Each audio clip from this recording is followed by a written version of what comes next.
Beginning in the 1970s as a mail-order catalog, the Surfcaster has long been known as the source for hard-to-find surf fishing gear, and I've been personally shopping with them since the 1980s. They offer honest advice and the best recommendations regardless of your experience level, and will tailor their suggestions to what you actually need. As you would expect from a business that's been serving the surfcasting community for 50 years, their prices are competitive and delivery is always quick and secure. They want you to have the best possible experience in the surf and have the knowledge and inventory to put the right gear in your hands to make that happen. So check out the Surfcaster at www.thesurfcaster.com, and if you're in the area, stop into their brand new brick and mortar store in Shelton, Connecticut. So I had something happen the other night that has not happened to me in the local surf in, I don't even know how long, since I added a brand new species to my total catch list locally. And it was one of the more surprising. I mean, it's not along the lines of, catching a tarpon or a tiger shark or something kick-ass like that. It's, I guess, a species that, come to find out after I caught it, I guess maybe wasn't as exciting because it seems to be a whole bunch of people have been catching them locally. But I caught my first cow nose ray the other night in the southern New England surf, which I was shocked. I will say that was perhaps the last thing I thought I was going to see pop up in the wash when I flipped my light on to see what the hell I had hooked. Did it fight pretty well? Because the ones that I've caught in North Carolina jump and run and they're pretty cool actually. It was a little anticlimactic or not that exceptional. It took maybe 5 or 6 minutes, absolute tops, to land.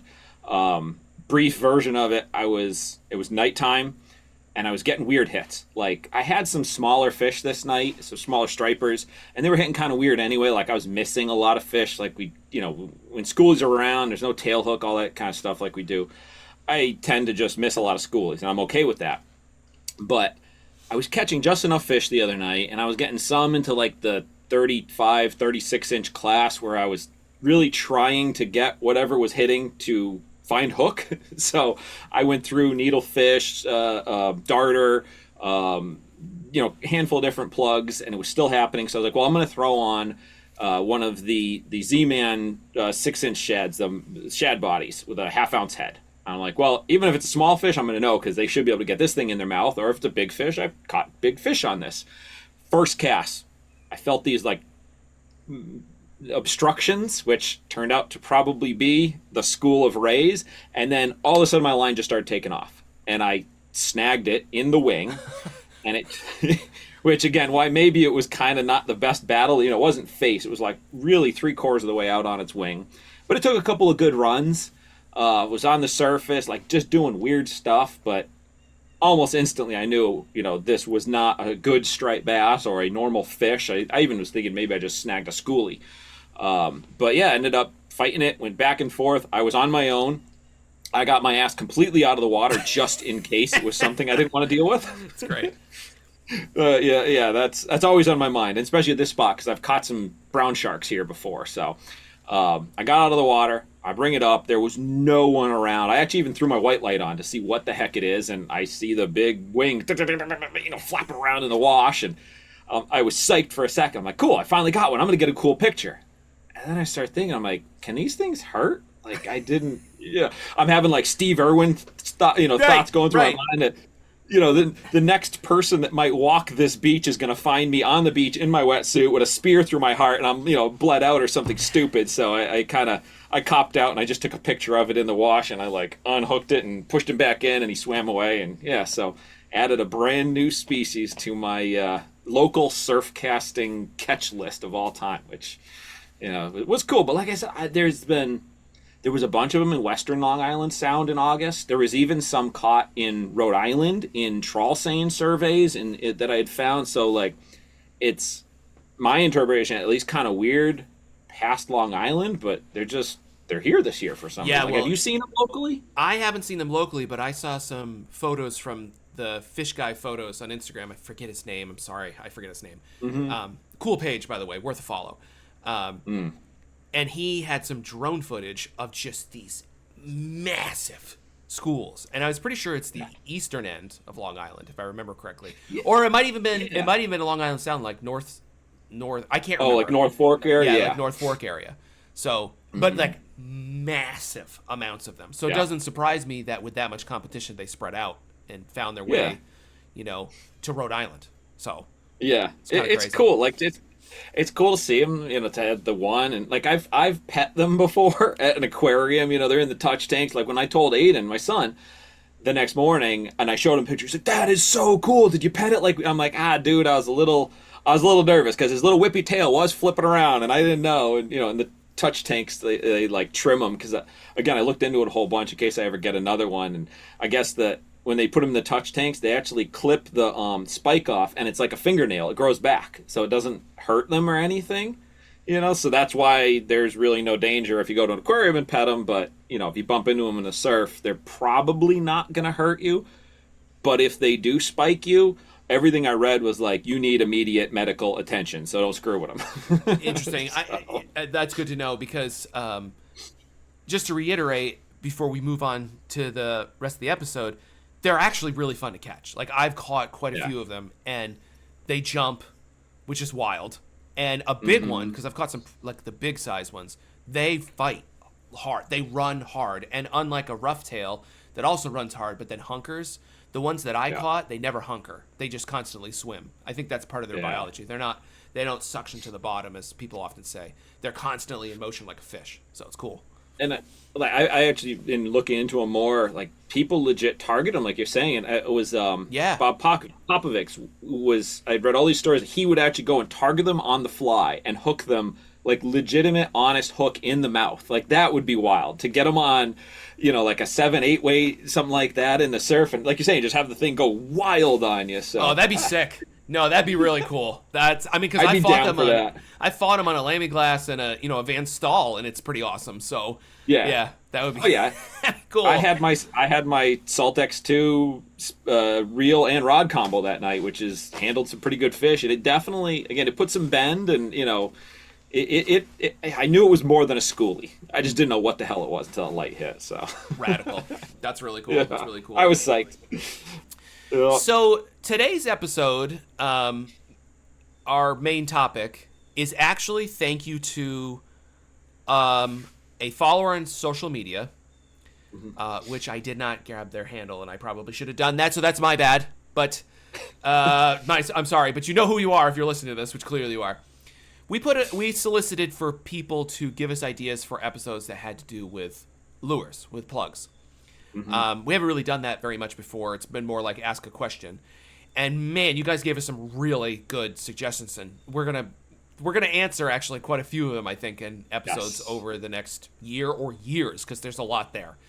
But one of them that I grabbed onto, because I personally find it kind of fun and interesting, was someone asked, I believe it was directly this question: what are your top 4 lures to use on a sand beach?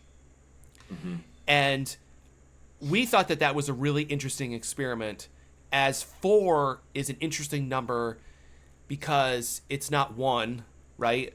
But it's not 8.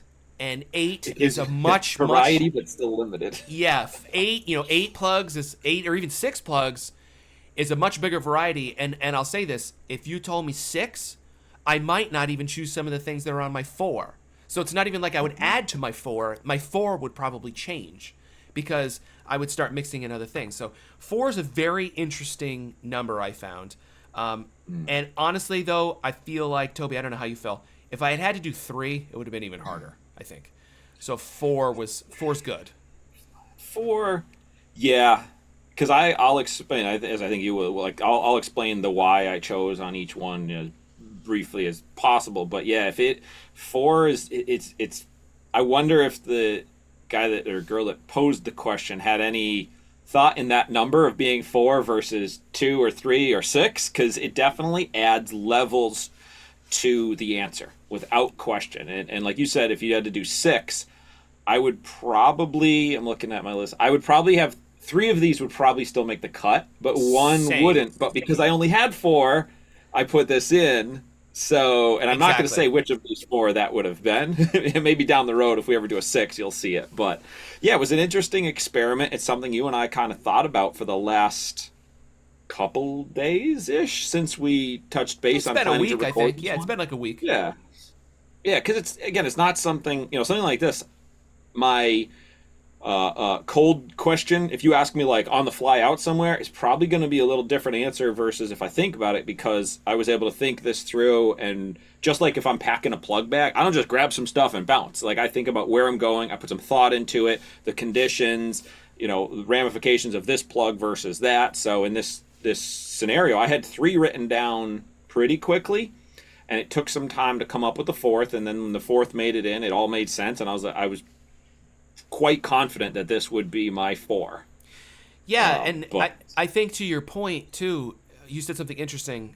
I think when it comes to my plug bag and this list that I did, the first plug you put in your bag dictates the second plug you put in your bag, which dictates the third plug. Like everyone has a ramification.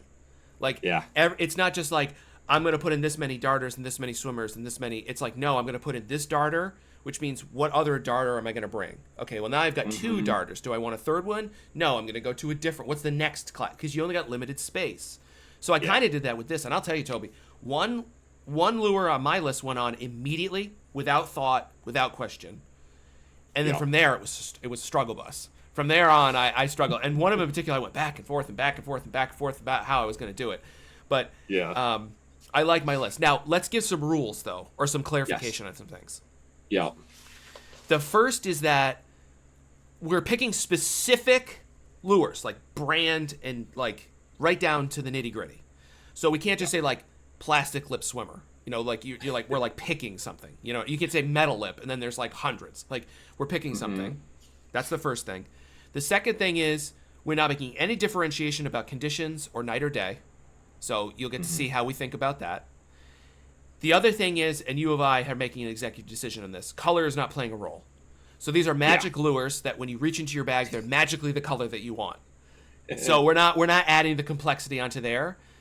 Although maybe that's another question for another podcast. If we could only choose two colors, what would they be or something? Maybe we'll do that down the road. Something like that. yeah. Right? So That would be another tough one. that would be another tough one. So I think those are the rules, Toby, correct? Yep. Yeah, we have an infinite number. They always replace if you lose us. You don't have to worry about any of that. Oh yeah, stupid I actually missed that one. I actually missed that one. Yeah. We have an infinite number, so like of the four, we get an infinite number of those. Yeah. Yeah, so it's not because that could kind of slightly change it a little bit. But for one of mine, for sure it could. Yeah. For one Yeah. of mine. Oh yeah. Actually, yes. Yeah. When they're damaged or lost or whatever, they just reappear in your bag. It's like a video game. Yes, exactly. You have an inventory, but it's endless. We got the cheat code on. Yeah. Exactly. Yeah. There was a game genie for the old school gamers. Yes, out there. that's funny. That's funny. Yeah. So, all right, we got the concept out of the way. We got our restrictions out of the way. Why don't we start with you? What's the first plug that's going into your bag? Yeah, so the first plug that's going in my bag was the easiest one for me to choose. And I'm gonna tell you the seminar answer, and then I'm gonna tell you the real answer. The first plug that went in my bag is a Super Strike Darter. It was automatic for me. It was not even a question. So this is for Sand Beach, by the way. Let's hammer this again. We've said it, but let's say it again. This is for Sand Beach with no other qualifier. No other qualifier. It could be deep, it could be shallow, it could be rough, it could be calm, it could be blah, blah, blah, blah. Sand Beach. We're forced to use 4 lures. Super Strike Darter. The Super Strike Darter for me is my most productive lure, I think, especially for big fish. And it works everywhere, and there are some things that is required to get it to work, but a lot less than most people think, as we've hit over and over. You don't have to have a rip. You don't have to have like a big river of moving water. It doesn't have to be an inlet. It doesn't have to be an outflow. These plugs can work in an open surf situation, and especially on a sand beach where you have undertows and you have breaking waves and you have the back pull from the waves towards the beach. That's undertow, actually. I think I already said that. Rip currents, etc. Anyways, they really, really work very, very, very well. And also, Toby, we didn't get to rigging we're also leaving that out. So like with a lure, like maybe I could change the hook configuration a little bit, but it's going to be. Yep. And I have just had so many nights with the Super Strike on the sand, in the rocks, everywhere, where it's the only plug that's worked, that it has to go into my bag. It has to, on the sand beach, because there's just been too many nights. There's been other nights where other things have worked, but not the only thing that's worked. I've been able to kind of make it work or match what someone else is doing or something like that. But there have been nights where the Super Strike Darter is the only thing that will work, especially for big fish. And so it has to go into my bag. It is the first one on my list. It was no question. I didn't even hesitate. I didn't have to think about it. Now here's another answer, really quickly. The Super Strike Darter is my emotional support lure. I have to carry it. If I don't have it in my bag, I'm lost. I just feel naked. I have to have it in my bag. Rough, calm, it doesn't matter. It doesn't matter where I am. I have to have it. There has been a bite that in 2025, all needles, won't take anything else. Needles, needles, needles, picky, whatever. I cannot bring myself to take that friggin' plug out of my bag. I could put two more needles in the space of one in the slot that it's holding. Yeah. I won't leave the house without it. So there's a little part of that too. I just feel like it's too important. So that's number one for me, Toby. All right. Well, my first one in was the last one that went on the list, but it would probably be the first one that I put into the bag when I'm packing. And it was sort of one of these things, like when I thought of it, I was like, why didn't this go on your list first? Why did you even contemplate others before this? It's the 12-inch Sluggo. The reason for it is because it so easily, for me, replaces an eel in a variety of ways. And it's sort of the most versatile for how I fish all of the different soft plastics to use it like an eel.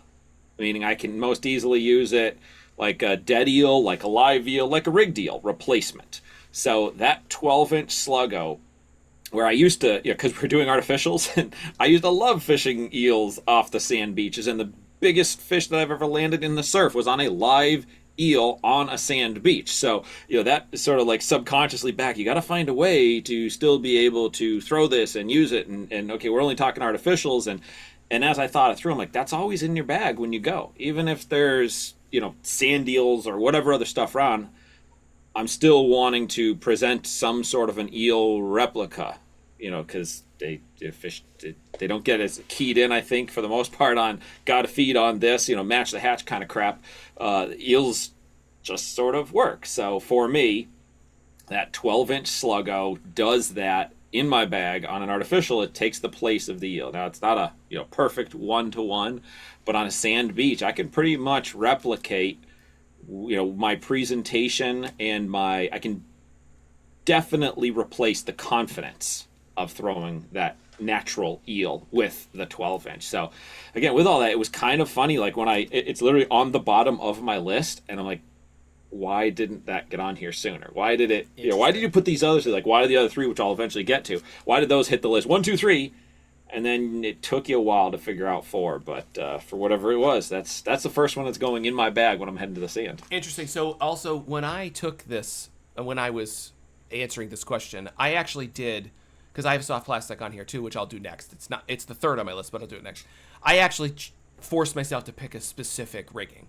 So we didn't talk about that though. So if you had to pick a specific rigging for it, what would you do? If you had to boil it down even further?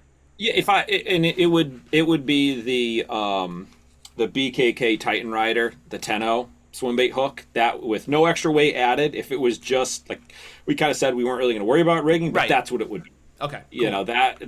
Cool. I'm able to produce the action on a variety of ways with that rigging for most of the places that I'm going to fish on the sand. Cool. So I'll go next. I'll go. So I have a soft plastic as well, and actually it ended up being a Sluggo as well. But it couldn't be more different than yours.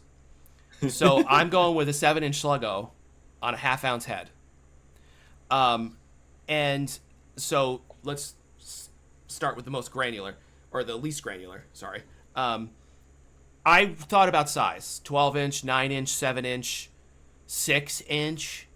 I really thought about, like, what am I trying to do and what do I want it for? Well, I'm not a bucktail guy, and I actually have had only limited success where I fish in the way that I fish with a bucktail and the sand beaches, primarily because a lot of times I'm fishing calm conditions, which I think you're going to start seeing from Toby and my selections already, that's probably our assumption a lot, is that we're fishing. I can already tell where we're going based on what Toby said. So I started thinking about, on my list of plugs on here, I don't have a good sandy imitator. And I don't care about Match the Hatch so much either, except for if we're talking a whole season, this is the only, I do think where I fish, it does end up being important sometimes. You have to be close. And I've seen it too many times where a 7 or a 9-inch plastic produces when nothing else will produce. Mm-hmm. So the 7-inch Sluggo on a head is essentially my bucktail. The 7-inch. Yeah. The 9-inch becomes something different. Now, I chose the Sluggo and not a Z-Man or a Game On because I don't want the flotation.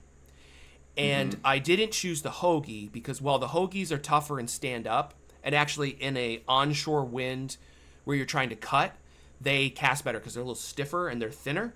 It actually can make a difference. And I've seen it on rough nights in particular where you can't fish the Sluggo, but you can fish the Hoagie.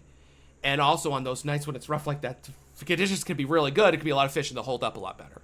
Straight up. They just will hold up better. They hold up better to the zip tie, etc. But for me, since I'm forced, I'm going with a 7-inch Sluggo on the half-ounce head because I get a little bit more flotation, a little bit more body, and it's sort of getting into bait fish territory, not just minnow territory. So it kind of, it straddles the fence between sand eel and bait fish. And I was going to go with a 3/8-ounce head, and I agonized about that decision. But I think that now if I use a half-ounce head, I can fish into some bigger waves and some bigger water, and I can probably make it work instead of a 3/8. Yeah. Yeah.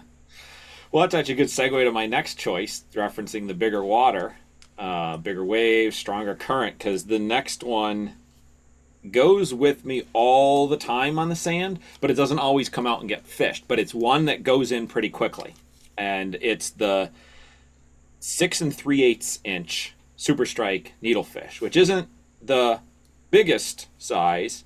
It's that next step down in standard weighting. I don't go. I mean, I guess we could. We're saying we could use the heaviers and interchange. No, that's not fair. That's not fair. Yeah, no? You got to pick the specific. Okay. Yeah. So no, I wouldn't. I would keep it with the standard weighting.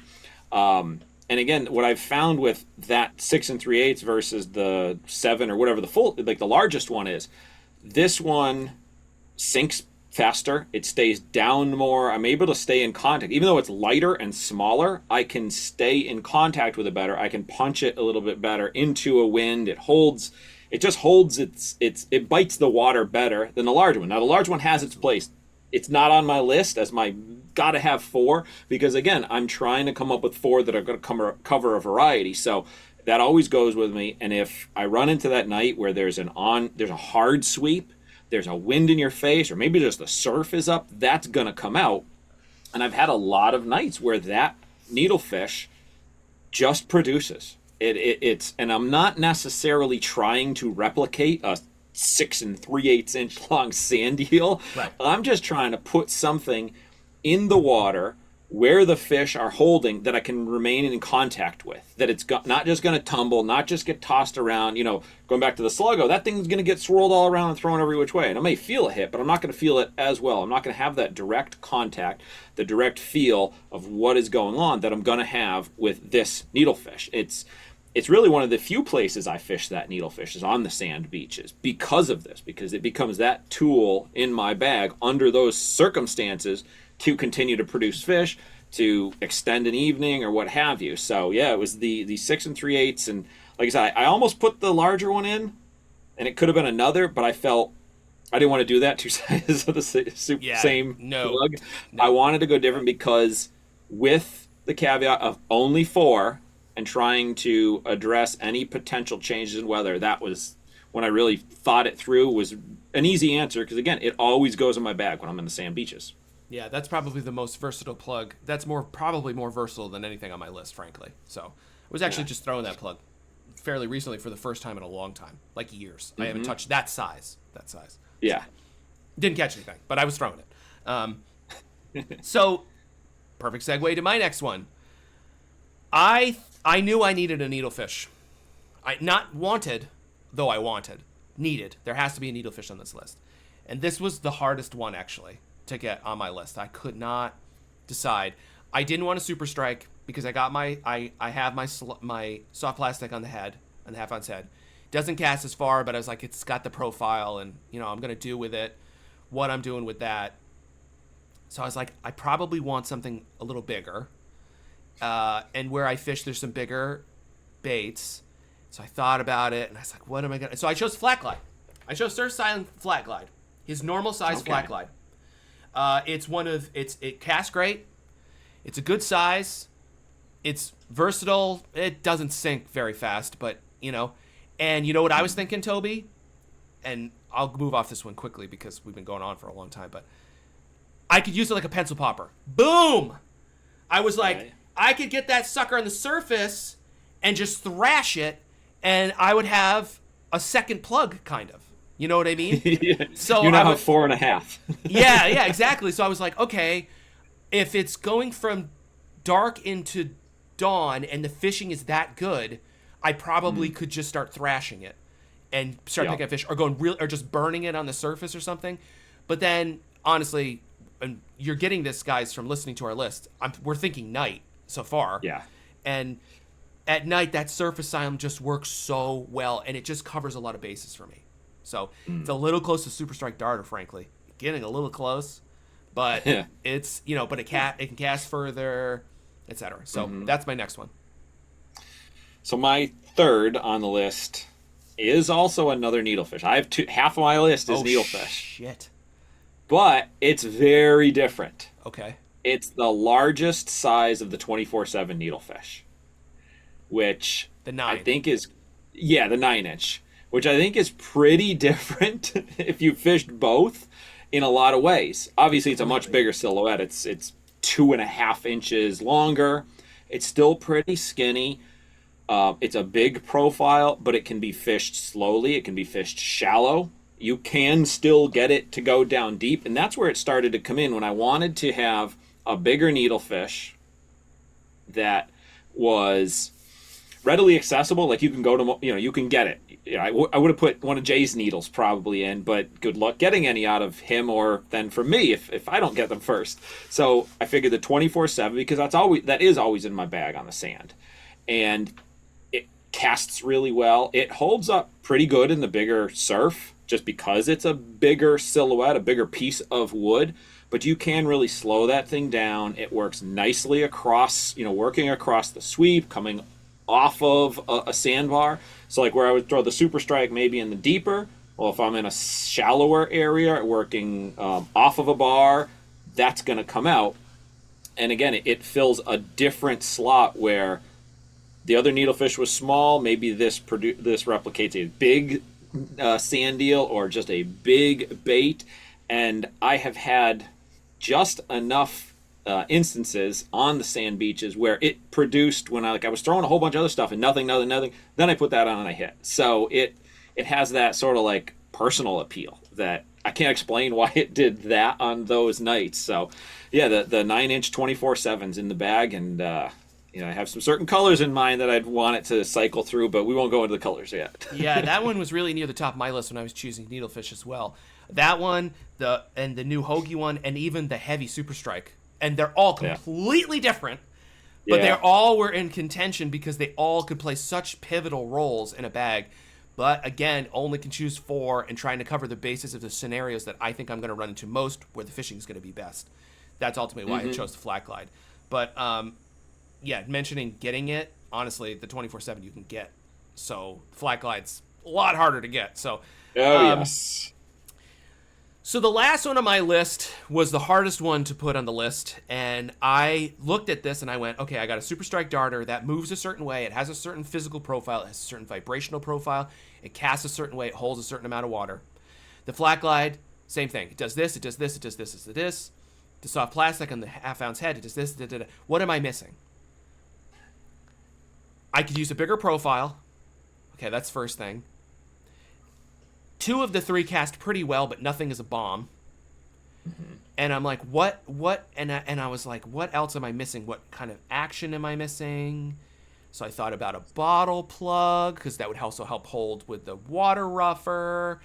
I thought about even a jig head on a shad body. I thought about like da. Everybody knows my love with the Danny, or maybe you don't, because maybe you weren't at my seminars and you don't know what I'm talking about. That's okay. I'll talk about it again soon. I chose the 15 centimeter Weston Swim, the glide bait. The big one, not the 12, not the one that's the biggest one. That's the biggest one. It's like 5 ounces. Not the one that I tell everybody to buy, the 12, because that's like the gateway drug one. The 15 centimeter is a much more of a commitment because it's a heavy plug, and if you cast it a lot, it gets kind of tiring. It sinks much faster, so you have to have the right scenarios for it. But that thing is unbelievable stable in water. I would throw it out in giant waves. Cast like an absolute bomb. You can go moderately with it in like typical surf depths of like 6 feet. You don't have to go super fast with it. You can burn it. You can stop it. You can jerk it and get it to walk. It's a really great plug. And what it does for me is it gives a different vibrational pattern, a different visual pattern, and a similar action to the darter and the glide, the flat glide, but much more dramatic and really not really the same. Yes, it goes back and forth, but really it's a lot different. And the 15 specifically is just a really big profile. I think that even though it's only physically, what's 15 centimeters is like, what, like 6 something? 5 inches, 5.5? It's like, no, it's like, because it's 2.54, so that would put it like in the 6-inch range, right? Yeah. And it's just big, and it's thick, it's chunky. And again, the casting distance could be really versatile too. So like, honestly, if I was in like big waves and like rough conditions, it's probably the only one I could throw. So I'd have to just figure out how to use it. So that's it. That's my list. My last one, I had a lot of considerations here. I was actually thinking of the very same glide bait as you, and I didn't think yours was going to make the list, but it didn't get on the glide bait, the Weston, because I have not been using it long enough to be confident that it could be one of my ultimate 4. I wanted to throw an Atom 40 in the list because of tradition and my love just for him, but I'm like, it's probably not your absolute gotta have a top 4. The freestyler was like that for me. The Savage Gear freestyler. Okay. I was like, I'm not gonna have it. Keep going. And when I looked over my list, I realized I had a big omission. I didn't have a plastic lip swimmer. And no, I did not put the SP minnow on there. No, despite what my listeners might think, it was not an SP. I'm shocked. Oh my God, holy cow. But longtime listeners of the podcast probably already know where I'm going to go with this. As a modern plastic lip swimmer, it's the 6 3/4-inch Yozuri Hydro Minnow. That was the last one. Well, it wasn't the last one on the list. It was the last one we get to now. That one was it came in before the Sluggo, but it was the one that I realized was missing. I was missing a category of lure. The versatility of that lure is really what made sure it ended up being on the list. Because with the weight transfer in the lure, you're able to get distance. You can punch it into a wind when you want to or need to. It's insanely stable in the water. It's sort of like when we talked about it, this was season 1, early on, we talked about the stability of the plug. It's almost like a modernized Redfin to me in my arsenal.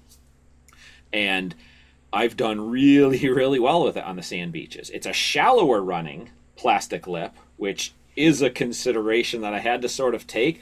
But when I fish the sand beaches, I like to I sort of start my gravitation towards some of the shallower spots and work into the deep. And I have other things on the list already of my other 3 of the 4 that I can fish deeper. That Super Strike, the Sluggo, I can fish those deeper. So I kind of have 2 on the deep to moderate. I have 2 that I can find fish shallow. This can give me shallow opportunities where there's current, where there's big surf. It's still going to hold, so it really fills it's sort of like a multi-tool of what I can do with it. So that rounds out my 4. We've got if I only had those 4, it would be the with the large 24/7 needle, the 6 3/8 Super Strike, the 6 3/4 Yozuri Hydro Minnow, and the 12-inch Sluggo. And since we needed to throw rigging on the BKK Titan Rider. And just to wrap up the episode, my list again, just so if you're listening, is the Super Strike Darter, Dave Anderson's Surf Asylum Flat Glide, the OG one that he's been making for 20 years, 7-inch Sluggo on a half-ounce head, and 15-centimeter Weston Swim SW.